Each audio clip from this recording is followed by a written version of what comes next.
আজকের গল্প ভিডিওটা পুরোপুরি অবশ্যই দেখবেন। দুই বন্ধুর ভালোবাসার গল্প। আমাদের চারিপাশের পৃথিবীতে অসংখ্য ভালোবাসার গল্প ছড়িয়ে আছে। কোনোটা হয়তো প্রথম দেখাতেই প্রেম, আবার কোনোটা দীর্ঘদিনের বন্ধুত্ব থেকে ভালোবাসার রূপ নেয়। তৃতীয় ধরনের গল্পগুলো একটু ভিন্ন এবং গভীর। এখানে প্রেম হঠাৎ করে আসে না, বরং ধীরে ধীরে অজান্তেই মনের ডালপালা মেলে। ধরা যাক রনি আর মিতুর কথা। তাদের বন্ধুত্ব ছোটবেলা থেকেই। একই পাড়ায় থাকা, একই স্কুলে পড়া, একই সঙ্গে খেলাধুলা করা, এই দৃঢ় সবকিছুই তাদের বন্ধনকে আরো দৃঢ় করেছে। তারা একে অপরের কাছে মন খুলে কথা বলতে পারত, কোনো কিছু গোপন করতো না।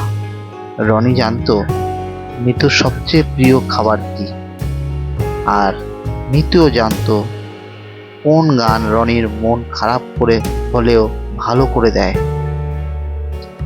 বয়স বাড়ার সাথে সাথে আমাদের জীবন ভিন্ন দিকে মোড় নিতে শুরু করে।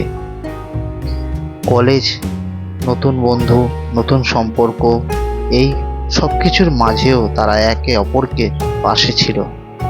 রনির যখন প্রথম প্রেম ভাঙে, মিতু তাকে আগলে রেখেছিল। রাতে ফোন ঘন্টার পর ঘন্টা কথা বলে তাকে সান্ত্বনা দিয়েছে। আবার মিতুর যখন কোনো সমস্যা হয়েছে, রনি তাকে সাহায্য করতে এক মুহূর্তে দেরি করেনি। তাদের এই সম্পর্কের মধ্যে কোনো রোমান্টিক প্রত্যাশা ছিল না, শুধু ছিল গভীর এক নীরবতা। কিন্তু একটা সময় আসে যখন তারা বুঝতে পারে যে তাদের সম্পর্কটা শুধু বন্ধুত্বের চেয়েও বেশি কিছু। রনি যখন অন্য কোনো মেয়ের সাথে কথা বলতো, মিতুর মনের মধ্যে একটা অজানা কষ্ট অনুভব হতো। আবার মিতুকে যখন অন্য কোনো ছেলের সাথে হাসতে দেখতো, রনির বুকটা কেমন যেন ফাঁকা লাগতো। তারা বুঝতে পারছিল যে একে অপরের প্রতি তাদের অনুভূতি শুধু বন্ধুত্বের নয়, বরং ভালোবাসার। একদিন সাহস করে রনি মিতুকে তার মনের কথা খুলে বলে।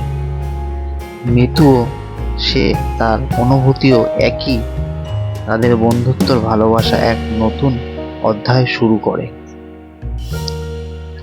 তারা একে অপরের সবথেকে ভালো বন্ধু ছিল, আর এখন তারা একে অপরের ভালোবাসার মানুষ।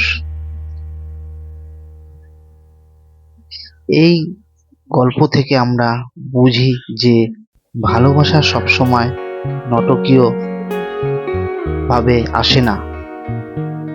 মাঝে মাঝে এটি বন্ধুত্বের আড়ালে লুকিয়ে থাকে, ধীরে ধীরে বড় হয়।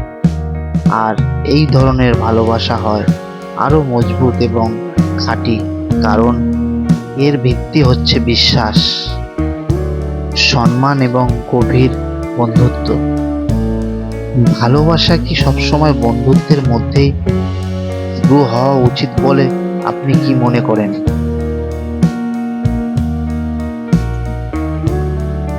তো এইখানে ভিডিওটা শেষ করলাম, আবার নেক্সট ভিডিও নিয়ে হাজির হয়ে যাব।